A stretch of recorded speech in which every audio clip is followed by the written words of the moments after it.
যেহেতুকে যি নিৰ্বাচনী প্ৰচাৰ 26 নিৰ্বাচনী প্ৰচাৰক লৈ যেহেতুকে নিৰ্বাচনী ফলাফলক লৈ সকলে যি অপেক্ষা কৰি আছিল তাৰ পিছতে দেখিবলৈ পোৱা গৈছে যি 4 মেত ঘোষণা হ'ল তেতিয়া দেখিবলৈ পোৱা গৈছে যে বিজেপি শাসকীয় পক্ষত সংখ্যাগৰিষ্ঠতাৰে তেখেতসকলে যি শাসন লাভ কৰিলে আৰু তাৰ পিছতে আজি যেহেতুকে মুখ্যমন্ত্ৰী গৰাকী ৰাজভৱনৰ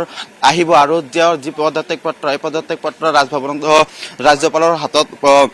প্ৰদান কৰিব আৰু কিছু সময়ৰ পিছতে যেহেতুকে মুখ্যমন্ত্ৰী গৰাকী ইয়াত পদত্যাগ পত্ৰ প্ৰদান কৰিব আৰু ৰাজভৱনৰ লগতে যেহেতুকে ৰাজ্যপালক গৰাকী সাক্ষাৎকাৰ কৰি এই যি পত্ৰ এই পত্ৰ প্ৰদান কৰিব আৰু যে 9 মেত সরকার নতুন সরকার গঠন করার পূর্ণ সম্ভাবনা আছে হয়তো এই 10 মে তারিখে যি সরকার গঠন হব আর কোন কোন বিধায়কে মন্ত্রিত্ব পাব আর কোন কোন বিধায়কক কি কি পদ দিয়া হব এই সকলোবোৰ 10 মে তাৰিখে গম পাওয়া যাব কিন্তু আজি যেহেতুকে কিছু সময়ৰ পিছতে যেহেতুকে মুখ্যমন্ত্ৰী গৰাকী ৰাজভৱনত উপস্থিত হ'ব আৰু ৰাজভৱনত যি ৰাজ্যপালক সাক্ষাৎকাৰ কৰি এই যি তেখেতৰ শপত যি পদত্যাগ পত্ৰ এই পদত্যাগ পত্ৰ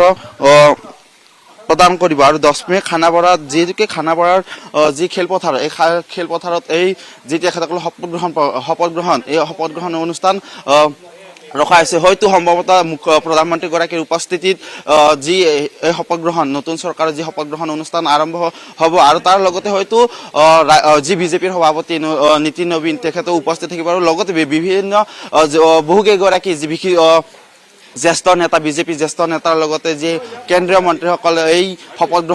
গ্ৰহণ অনুষ্ঠানত উপস্থিত থাকিব কিন্তু কিছু সময়ৰ পিছতে যেহেতুকে মুখ্যমন্ত্ৰী গৰাকী ৰাজভৱনত উপস্থিত হ'ব আৰু দেখিবলৈ পোৱা গৈছে যেহেতুকে কটকটীয়া নিৰাপত্তা বেষ্টনী দেখিবলৈ পোৱা গৈছে আৰু যেহেতুকে উল্লেখ কৰিবলৈ এই ৰাজভৱনতে কিছু সময়ৰ পিছতে ৰাজ্যপালক সাক্ষাৎকাৰ কৰিব মুখ্যমন্ত্ৰী গৰাকী আৰু তাৰ পিছতে তেখেতৰ যি পদত্যাগ পত্ৰ এই পদত্যাগ পত্ৰ প্ৰদান কৰিব আৰু কিছু সময়ৰ পিছতে উল্লেখ কৰিব লাগিব যেহেতুকে যি নতুন চৰকাৰ এই নতুন চৰকাৰ গঠনৰ পূৰ্বে মুখ্যমন্ত্ৰী গৰাকীৰ ৰাজভৱনক অহাৰ খবৰ ইতিমধ্যে পোৱা গৈছে আৰু কিছু সময়ৰ পিছতে মুখ্যমন্ত্ৰী গৰাকী ৰাজ্যপালক সাক্ষাৎকাৰ কৰাৰ কৰি যি পদত্যাগ পত্ৰ প্ৰদান কৰিব আৰু তাৰ পিছতে যি তেখেতসকলৰ যি নতুন চৰকাৰ এই নতুন চৰকাৰৰ কাৰণে তেখেতসকলৰ যি প্ৰস্তুতি দেখিবলৈ পোৱা গৈছে যেহেতুকে শাসক বিৰোধী সকলো যি 26 নিৰ্বাচনক লৈ সকলোৱে যেহেতুকে এক উৎসাহ আছিল তাৰ পিছত 4 মে যি ধৰণৰ নিৰ্বাচনী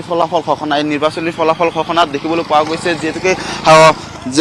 বিজেপিৰ মিত্ৰজোঁট এনডিএৰ যি মিত্ৰজোঁট চৰকাৰ মিত্ৰজোঁটে বহু সংখ্যক যি আসন লাভৰে তেখেতসকলে যি চৰকাৰ গঠন কৰিবলৈ ওলাইছে আৰু ইতিমধ্যে দেখিবলৈ পোৱা গৈছে যে মুখ্যমন্ত্ৰী গৰাকীৰ উপস্থিতিত এই নতুন চৰকাৰ যি গঠন এই নতুন চৰকাৰ গঠনৰ সম্পূৰ্ণ প্ৰস্তুতি কৰা দেখিবলৈ পোৱা গৈছে আৰু 10 মে তাৰিখে খানাপাৰা পশু চিকিৎসা মহাবিদ্যালয় খেলপথাৰত যি এই মুখ্যমন্ত্ৰী গৰাকীৰ লগতে নতুন চৰকাৰৰ কোন কোন মন্ত্ৰীসকলে নতুন পদ পাব এই সকলোবোৰ প্ৰস্তুতি ইতিমধ্যে দেখিবলৈ পোৱা তেখেতসকলৰ যি আলোচনা বা তেখেতসকলে যি প্ৰস্তুতি দেখিবলৈ পোৱা গৈছে এই 10 মে তাৰিখে যি চৰকাৰ গঠন এই চৰকাৰ গঠনত প্ৰধানমন্ত্ৰী গৰাকীৰ লগতে যি সভাপতি নীতিন নবীনৰ লগতে কেন্দ্ৰীয় বহুকেইগৰাকীৰ লগতে জ্যেষ্ঠ যি বিজেপিৰ কৰ্মীসকল এই শপত গ্ৰহণ অনুষ্ঠানত উপস্থিত থাকিব আৰু উল্লেখ কৰিব লাগিব যেহেতুকে পুনৰবাৰ যি হেমন্ত বিশ্ব শৰ্মাৰ চৰকাৰ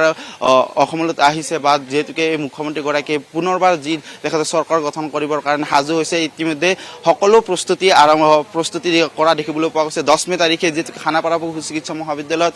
তেখেতসকলে যি নতুন চৰকাৰৰ শপত গ্ৰহণ অনুষ্ঠান কৰিছে কিন্তু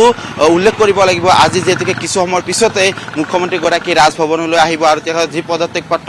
পত্ৰ প্ৰদান কৰিব আৰু হয়তো কিছু নতুন চৰকাৰৰ যি আলোচনা এই নতুন চৰকাৰৰ হয়তো কিছু নতুন চৰকাৰ গঠনৰ লৈ ৰাজ্যপালৰ লগত কিছু মত বিনিময় কৰিব আৰু পৰৱৰ্তী সময়ত যেহেতুকে 10 মে তাৰিখে যি নতুন চৰকাৰ গঠনৰ বাবে সকলো পূৰ্ণ প্ৰস্তুতি দেখিবলৈ পোৱা গৈছে।